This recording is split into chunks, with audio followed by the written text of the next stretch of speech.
September 7th. Be yourself. 1 Samuel chapter 17 verses 38 to 39.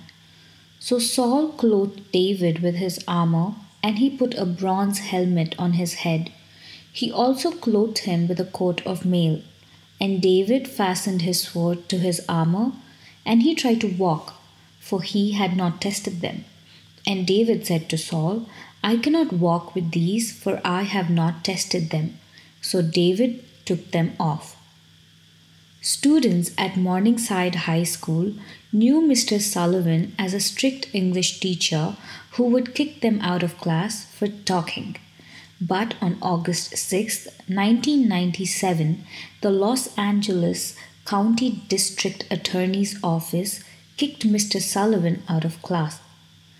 It was discovered that Mr. Sullivan was really Willie Clifton Wright, who was charged with numerous felonies for stealing the identity of a teacher at another Los Angeles area school.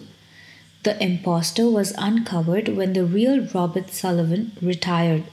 For the past 10 years, Willie Wright had been posing as someone he really wasn't.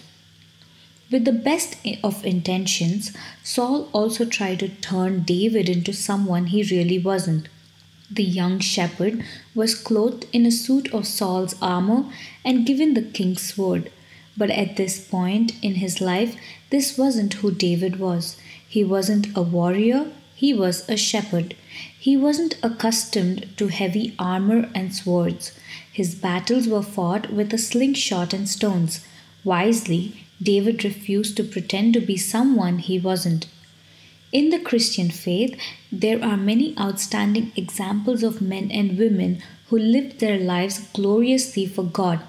Hudson Taylor adopted the dress and culture of the Chinese among whom he ministered. D.L. Moody never closed a service without extending an invitation for salvation. Amy Carmichael rescued thousands of young girls from serving as temple prostitutes in India. But keep in mind, they are not you and you are not them. Admire those whom God has used, but let Him show you how He wants to use the unique combination of gifts and talents He's given you. Be yourself and let Him make the best you that you can be.